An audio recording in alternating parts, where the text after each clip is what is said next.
Who is the worst sinner in Islam? The answer might surprise you. So, according to Islam, the worst sin you can ever commit is shirk.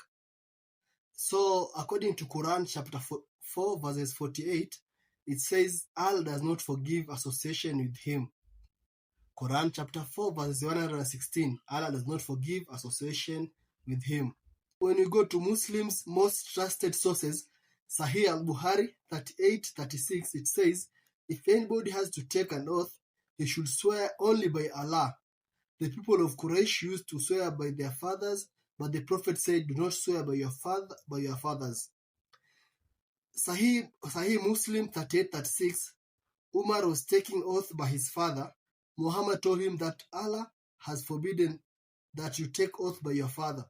He who has to take an oath, he must take it by Allah or keep quiet. When you go to Sahih Muslim 42:62, it says that Muhammad said, do not swear by idols nor by your fathers. Another source, Sunan Abi Dawud 32:48, do not swear by a father or mother, but only by Allah. So why is this? So when you go to Sunan Abi Dawud, we get the reason why you are not supposed to swear by anything other than Allah. Sunan Abi Dawud 32:51, it says, he who swears by anyone but Allah is a polytheist or commits shirk. As we have seen earlier, shirk is the biggest sin you can ever commit in Islam, and all other sins can be forgiven, but shirk is the sin which cannot be forgiven. So, who is the biggest sinner? The one who commits most shirk. And that is the person who needs Jesus the most. So, let's go to Quran chapter 36 verses 1. We see Allah swears by the wise Quran. Quran chapter 38 verses 1. I swear by the Quran. Quran chapter 43 verses 1. I swear by the clear book. Quran chapter 50 verses 1. I swear by the Quran. So, we have seen in these 4 verses, Allah swears by the Quran. We can understand Allah associating the Quran with himself because Muslims believe that the Quran is also eternal. So, when you go to Quran chapter 15 verse 72, Allah swears by Muhammad. Quran chapter 77 verses 1 to 5, Allah swears by the wind, the Quran, and the angels. Chapter 79 verses 1, Allah swears by the angels. So, Allah is associating himself with the angels. Quran chapter 85 verses 1, I swear by the sky. Chapter 56 verse 75, I swear by the stars. Chapter 91 verses 1, I swear by the sun. Chapter 74 verses 32, I swear by the moon. Chapter 89 verses 1, I swear by the dawn.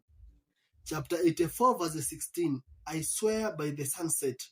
Chapter 92 verses 1, I swear by the night. Quran chapter 86 verses 11, I swear by the rain.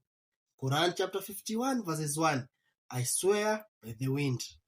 Quran chapter 90 verses 1, I swear by the city, by this city, Mecca.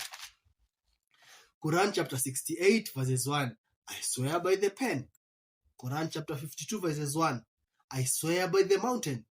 Quran chapter 95 verses 1 to 3, I swear by the fig and the olive, by Mount Sinai and by the city.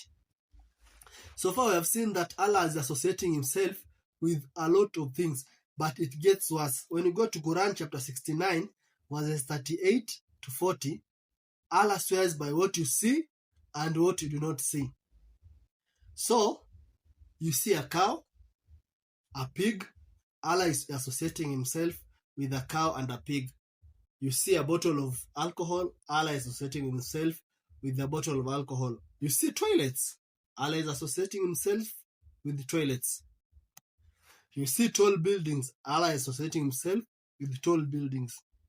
So even though Islam says that it is monotheistic, actually it is closer to being a hybrid of polytheism and pantheism, because polytheism is the claim that there is more than one God, and pantheism is the belief that everything is God, because Allah is associating himself with everything you see and then everything you can't see. So Islam is also pantheism. So Allah tells us not to commit shirk, but he commits all the shirk that he wants. When you ask Muslims about this, they say that Allah's rules don't apply to him. Therefore he can spend all day, every day, bowing down to pagan idols and worshipping them. So Allah is free to be the supreme king of all pagans if he wants. Does that even make sense? So this is a pattern I have noticed in Islam. On the surface, some of Islam's teachings seem appealing. Believe in one God, pray, fast, give to charity. Awesome. Where do I sign? But as soon as you dig a little deeper, you always find blasphemous nonsense. So you should believe in one God who happens to be the worst sinner imaginable according to his own prophet. So you should pray to a God who commits more shirk than anyone else according to his own prophet. Can't sign up for that, can you?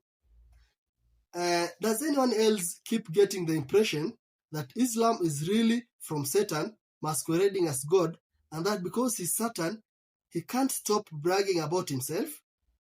He's like a forger who makes a forgery of a famous painting, but he can't resist adding his own signature because he's just too proud of his masterpiece. Brothers and sisters, Islam is a false religion. Please stay away from Islam. If you like this video, please like, comment, and subscribe, and share with your fellow friends.